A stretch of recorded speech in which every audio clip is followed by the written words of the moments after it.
Anda masih bersama kami di Arangin TVRI, masih membahas terkait dengan judul kita malam hari ini, anak-anak target judi online, itu yang menjadi tanda tanya, termasuk juga ini tugas kita semua. Yang menjadi kekhawatiran adalah angka 200.000 anak-anak yang menjadi korban judi online. Ini menjadi tugas kita bersama-sama di hari ini, apalagi ini adalah Hari Kebangkitan Nasional. Artinya juga kita harus bangkit untuk melindungi anak-anak kita dari paparan judi online. Masih bersama dengan Bu Ai Mariati dari KPAI, Pak Ihsan dari Kementerian PPPA, dan juga Bang Dev dari Komisi 1 DPR RI. Saya langsung ke Bang Dev kalau gitu. Bang Dev, artinya sebetulnya kalau ini sebenarnya kita sudah mengundang perwakilan dari Komdiji, namun berhalangan hadir hingga malam hari ini. Bagaimana kemudian Komisi 1 artinya terus menegaskan ke seluruh pihak, tidak hanya Komdiji, PPA, mungkin juga secara penindakan kepolisian, begitu, lalu ke PPATK, kemudian dalam hal mencari terkait dengan transaksi keuangan, begitu, ke platform salah satunya juga. Apa yang kemudian Komisi 1 harapkan ke depan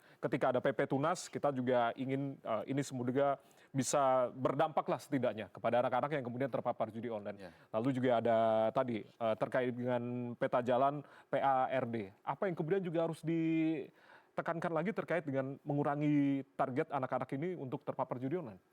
Ya, memang pendidikannya kepada anak-anak itu, khususnya di pendidikan akan penggunaan sosial media dan lain-lain, ya harus masuk di dalam kurikulum dan harus dikenalkan ataupun juga diajarkan yang baik itu. Jadi dibuat apakah itu bagian dari sistem pendidikannya tanpa harus mereka menggunakan gawainya, akan tapi mereka tuh tahu bahwa ini adalah buruk, ini adalah jelek. Ya, ini salah satu contoh nih ya, satu contoh. Jadi di sejumlah negara, ketika mau membuat kita membenci suatu bangsa, ini kita ngomong secara histori ya, buat bangsa, dari anak-anak dari kecil udah diajarin bahwa wah bangsa itu jahat, bangsa itu kejam, bangsa itu jahat. Nah, bukannya kita brainwash anak-anak, akan tapi cara pendekatannya ya bahwa judul ini jahat, judul ini ngerusak. Nah, yaitu kita harus tanamkan dari sejak kecil bahwa mereka tuh harus tahu bahwa ini harus kita hindari. Ini adalah musuh. Jadi pengenalannya itu sedini mungkin ya, dan dibuat sesimpel mungkin sehingga mereka langsung melihat wah ini nggak baik, ini nggak benar. Begitu. Oke, dari sisi Komdijinya apakah kemudian take down sudah dilakukan? Maksudnya kita apresiasi lah kinerja dari Bu Menteri Komdiji beberapa kali melaporkan terkait dengan take down dari judi online dan segala sesuatunya. Nah, dari sisi penindakan dari pihak kepolisian bagaimana kemudian sudah, ada? Ya, saya nggak bisa bilang sudah optimal. Optimal, ya. Tapi saya bilang sudah cukup tinggi. Apakah masih bisa ditingkatkan? Tentu masih bisa ditingkatkan. Kenapa? Karena masih ada kan. Tapi kayak kemarin terakhir berapa ratus orang, saat itu kan baru satu sarang. Kita nggak tahu lagi, mungkin di daerah lain ya, di kota lain, atau mungkin ada kan kayak waktu kemarin di Kamboja tuh yang tentara Thailand serbu, itu kan satu kompleks ya. Ya saya sih nggak tahu di Indonesia ada apa enggak, tapi mungkin aja ada yang serupa. Mungkin aja hanya berbentuk ruko-ruko gitu, mereka sudah melakukan pusat penipuan, mulai dari tadi kayak love scamming lah, terus ataupun juga dibuat ketakutan bahwa anak mau diculik, mau ditangkap segala macam. Karena berbentuk scamming itu kejahatan, itu dijalankan oleh sindikasi yang sama. Keluarga saya pun juga pernah sempat kena gitu ya. Jadi ada orang nelfon WA bilang katanya rumah udah mau digerebek gitu, rumah udah mau dijarah gitu, maling udah masuk, cepetan transfer untuk kirim polisi. Nah, terus ya keluarga saya jam 4 pagi telepon saya, panik gitu. Ya, saya ya dengan jaringan yang saya miliki, saya telepon sana sini, akhirnya dikirim, ternyata rumahnya aman-aman aja gitu ya. Itu kan jadi membuat ketakutan dari menggunakan teknologi gitu. Gitu kan. Kalau kita ngelihat videonya yang syndicate center yang di Kamboja itu, bahkan ada backdrop polisi Thailand lah, polisi Singapura, polisi Indonesia gitu, ada kantor perbankan apa segala macam. Jadi mereka udah sangat sophisticated itulah melakukan penipuan. Jadi ya yang terjadi di sana mungkin aja ada lagi yang bentuk lebih scale lebih kecil lagi yang ada di wilayah ASEAN. Gitu. Oke, saya langsung ke Pak Ihsan lagi begitu. Itu yang kemudian tadi ditangkap dari sisi Bang Dev begitu. Bagaimana kemudian Kementerian PPPA artinya memastikan juga berkoordinasi dengan Kementerian Komdiji untuk melakukan take down dan segala sesuatu untuk melindungi anak-anak kita ini, Pak Ihsan. Iya, sebenarnya seperti yang kita ketahui bersama bahwa Komdiji mempunyai kewenangan untuk take down. Iya. Dan konten judi, ya judi termasuk juga terorisme merupakan konten yang tanpa harus menerima laporan, Komdiji bisa langsung take down. Secara otomatis artinya. Secara ya? otomatis Oke. ya. Ketika dia kan punya scroll ya, scroll.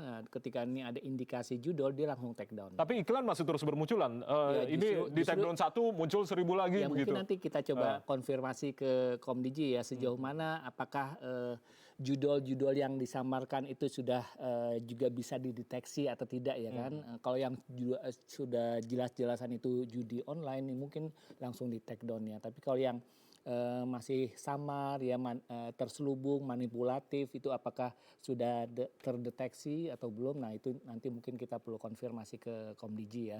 Tapi sebatas yang saya tahu ketika itu kontennya adalah konten judul maka langsung take down tanpa ada perlu laporan. Tapi menurut hemat saya bahwa take down itu bukan satu-satunya solusi ya. Ya. Jadi menurut hemat saya adalah bagaimana kita bisa memperkuat resiliensi keluarga dan juga anak-anak. Resiliensi keluarga dan anak-anak. Agar dia itu tahu mana yang baik, mana yang buruk ketika dia bermain atau berselancar di ruang-ruang digital. Oke, selain tadi pendidikan, Bang Dev mengatakan bahwasanya untuk memasukkan kurikulum. Nah, dari itu sisi salah keluarga, apa yang kemudian juga harus ditekankan, Pak Iya. Ihsan? Nah ini sebenarnya saya teringat Menteri Komdiji menyampaikan bahwa salah satu pihak yang pro dengan PP Tunas adalah keluarga. Tapi kemudian mungkin keluarga menganggap, wah ini artinya menjadi solusi nih PP Tunas. Padahal sebenarnya itu adalah menjadi tugas berat bagi keluarga untuk bagaimana mendampingi anak secara digital literate, ya kan? Karena nggak semua keluarga itu literasi digitalnya bagus gitu ya. Nah ini menjadi tantangan tersendiri bagaimana keluarga ikut turut serta mendampingi anak, bukan mengontrol ya, tapi mendampingi anak ketika dia berselancar di ruang-ruang digital. Jadi seperti itu ya. Jadi anak diajak terus berkomunikasi. Jadi dengan adanya misalnya pembatasan akun di bawah usia 16 tahun itu sebenarnya bisa diambil sisi positifnya bagaimana kemudian merekatkan hubungan Interaksi antar keluarga ya, emosional antar keluarga. yang selama ini renggang hanya karena faktor gadget. Tapi tugas berat begitu ya, tapi kita harapkan Itu menjadi semoga tugas berat nanti sebenarnya. ya. Bagaimana keluarga itu benar-benar literate ya, mendampingi anaknya dan mungkin tidak ada alasan oh saya gaptek gitu ya. Ya mau nggak mau harus sebagai orang tua dia harus ikut mendampingi anaknya gitu. Oke, itu yang ditekankan oleh Kementerian PPPA, Bu Ayi. Nah, kalau lihat dari sisi psikologis, dampak psikologis anak ataupun mungkin ke kesehatan mental dari anak-anak korban judi, apa yang kemudian Anda lihat, Bu Ayi? Iya, ini harus dilaporkan ya, sekecil apapun identifikasi anak kita. Karena tingkat kecemasan, tingkat adiksi itu masih menjadi salah satu persoalan di Indonesia. Terutama time screen. Kita di atas 3 jam per hari. Ini kan menunjukkan rata-rata kita itu berada di atas rata-rata dunia yang itu menjadi tantangan sekaligus ancaman bagi kita. Nah, adiksi inilah yang harus kenali oleh keluarga. Di antaranya anak sudah tidak punya fokus lain selain gadget, ini harus betul-betul terbuka komunikasi yang baik dengan anak. Dan jangan ditutup-tutupi karena ini adalah problem yang harus segera diselesaikan dan diakhiri. Maka ketika misalnya sebuah konsultasi tidak mampu menjawab ruang lain, harus masuk dalam layanan bagaimana rehabilitasi, bagaimana pemulihan anak-anak ini dan juga memberi ruang konsultasi yang betul. Sehingga bukan lagi baca lagi, Google lagi misalnya ya, tetapi memang harus memiliki ruang pengaduan, keterbukaan untuk mencari solusi dan mengembalikan bahwa anak-anak ini harus kembali hidup tumbuh dan berkembang secara wajar. Itu yang pertama. Nah yang kedua, saya melihat memang ada ruang yang cukup serius antara bagaimana misalnya Cyberpol kita juga harus bekerja secara optimal karena kita sudah punya alat ya tadi ketika dideteksi bahwa ini adalah perilaku yang bertentangan dengan perlindungan anak seperti ada pornografi, ada terorisme, judi online, maka ini ada alat detektor yang secara otomatis itu sebetulnya bisa men-take down. Walaupun ini bukan satu-satunya jalan, tetapi bagi kami itu merupakan satu peluang yang bisa menurunkan derajat jelajah anak terhadap situasi rentan ini. Sehingga kami mendorong sepenuhnya pada tingkat kolaborasi sistem, baik itu antara Cyberpol misalnya patroli siber yang dilakukan kepolisian, kemudian daya gerak yang dilakukan Komdigi yang itu memiliki kewenangan, maka ini harus selaras dan terus dilakukan sehingga menurunkan tadi ya tingkat resiko yang begitu besar. Di lain sisi memang secara sektoral masih ada ruang lingkup yang bersifat egosektoral. Kemudian saya izin mengatakan bahwa misalnya terkait pelaporan kita masih tunggu-tungguan atau bagaimana supaya kita penyelesaiannya di ranah hukum dan lain sebagainya. Kami mendorong di antara mungkin ya masih banyak keterbatasan pengembangan digital forensik ketika ini masuk dalam ranah eksploitasi, baik berupa love scam, baik berupa yang serupa judi online dan bukan dan lain sebagainya. Ini membutuhkan kerjasama baik di tingkat global, regional, nasional maupun di tingkat lokal itu sendiri. Karena apa? Kita juga harus berkembang secara teknologi digital forensik dan ini memang dimiliki oleh berbagai negara yang memang sudah memiliki kemajuan. Kalau ini belum dibuka, kita akan berkutat pada persoalan-persoalan yang kembali lagi yang menjadi korban dan kerentanan adalah anak-anak kita. Ya, ini yang menjadi PR bersama dan kami mendorong untuk itu terus dilakukan.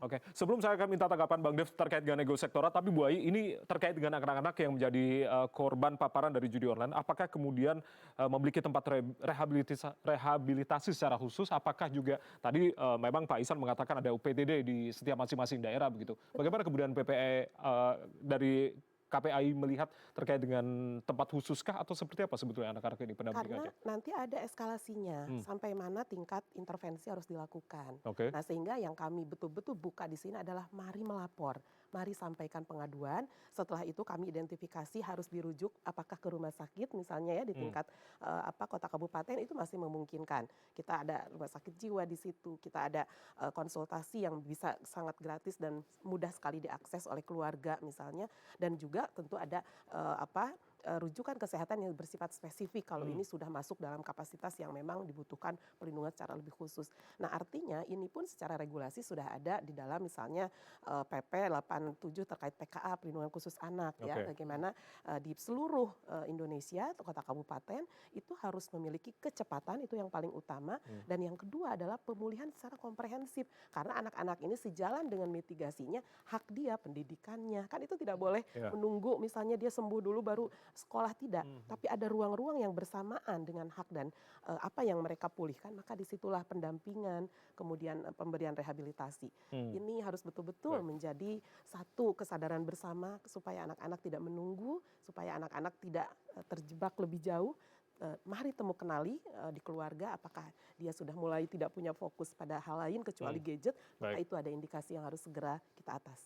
Kuncinya dari Bu Ai tadi kesadaran bersama Bang Dev, jangan sampai ada ego sektoral dari masing-masing pihak. Tanggapan Anda? Ya memang nggak bisa, kan tadi kan kita sepakat dari awal bahwa ini nggak bisa dilaksanakan oleh satu sektor, memang harus multisektor. Jadi ya Komdiginya harus berperan, Kementerian Pendidikan juga harus berperan, aparat hukum juga harus berperan, terus juga lembaga intelijen pun juga harus turut memonitor, mengawasi, terus BSSN sebagai badan cyber dan sandi negara pun juga harus berperan. Ya, nah ini semua tujuannya itu adalah apa? Jadi pertama kan harus ada underlining factornya dulu, yaitu kita semua tujuannya satu, yaitu untuk menyelamatkan generasi muda bangsa Indonesia. Nah itu yang harus kita pahami dulu. Nah cara-caranya itu dan tugasnya dilaksanakan oleh masing-masing sektor, yaitu harus sesuai dengan kebijakannya untuk menuju tujuannya yang sama. Pak Ihsan menambahkan? Ya lagi-lagi kolaborasi ya Bu ya. Menjadi hal yang penting dan strategis ya. Tadi ego sektor gitu ya, mungkin to some extent ya mungkin bisa kita terima ya. Tapi emang kembali lagi adalah solusinya ini membangun kesadaran bersama bagaimana orientasi kita ini harus sama gitu ya. Bagaimana melindungi anak dari berbagai ancaman potensi bahaya termasuk judul ini ya, dan menciptakan ruang digital yang aman, nyaman, dan ramah bagi mereka. Gitu. Oke, baik. Kita masih akan bahas tentunya di malam hari ini terkait apa yang kemudian tadi ditekankan. Kembali lagi Bu Ai, kita tentunya tidak berharap begitu anak-anak ini menjadi terkena paparan terkait dengan judi online. Apalagi yang kemudian terjadi beberapa waktu lalu di Sumatera Selatan dengan kasus kriminal pembunuhan terhadap orang tuanya sendiri akibat judi online begitu. Nah, terkait dengan kasus-kasus seperti ini, pendampingan apa yang kemudian juga akan dilakukan oleh KPAI sendiri? Pengawasan kami dari hulu ke hilir. Tentu kita akan pelajari kalau itu case ya yang lapor ke kami. Dan saya sangat appreciate bahwa SAPA 129 sudah online dan bisa diakses di seluruh Nusantara ya, Pak Ihsan. Dan tentu kami masih tetap memberikan dukungan pada Perpres terkait UPTD. UPTD ini belum ada di seluruh Indonesia ya. Belum ada di seluruh Indonesia? Iya, tetapi sudah hampir 65-70% sudah ada dan vokal poinnya juga ada. Tinggal bagaimana SDM-nya, kita perlu psikolog itu kan memang betulan perlu psikolog misalnya. Kita perlu tenaga kesehatan memang memberi dukungan ya pada anak-anak kita. Nah ini sebetulnya yang sedang kami pastikan karena kalau anak-anak yang terpapar dari sekian banyak adiksi, sekian banyak apalagi perilaku menyimpang seperti judi online ini, itu kan sudah masuk dalam konsep diri secara psikologis dan bahkan mohon maaf keluarga pun kadang-kadang angkat tangan gitu ya. Aduh saya udah ampun Ibu Ai, bahkan melawan dan represif itu terjadi. Tapi kadang bingung juga lapornya kemana dan segala sesuatunya. Ini yang kemudian tidak, juga tentu tidak. Kalau lapor ini yang willing dari setiap perorangan ini harus betul-betul mencari dan mengetahui. Tentu 129 itu sangat gampang ya Pak. Sekarang kita mulai juga langsung masuk. Kalau ke KPAI juga sangat bisa gitu. Kami punya website dan segala macamnya. Dan juga tempat-tempat terdekat aksesibilitasnya. Ada Dinas Pemberdayaan Perempuan di setiap daerah, ada Dinas Sosial di setiap daerah. Bahkan menurut kami sih kalau memang sudah tidak memiliki lagi referensi lain, bisa ke Polsek misalnya. Terdekat ya? Iya, untuk ingin bertanya dan meminta jawaban. Karena kalau tidak dipulihkan memang ini sangat mengancam seumur hidup anak-anak kita. Jadi ini yang kami kira kesadaran yang paling utama ya untuk mengembalikan anak-anak menjadi punya kesempatan untuk bisa kembali baik lagi. Oke, kesadaran utama khususnya di pihak keluarga. Kita masih akan bahas tentunya di malam hari ini untuk berbagai cara kemudian menyelamatkan para generasi muda kita dari paparan judi online. Tetaplah bersama kami di Arah Angin TVRI, kami masih ada satu segmen lagi.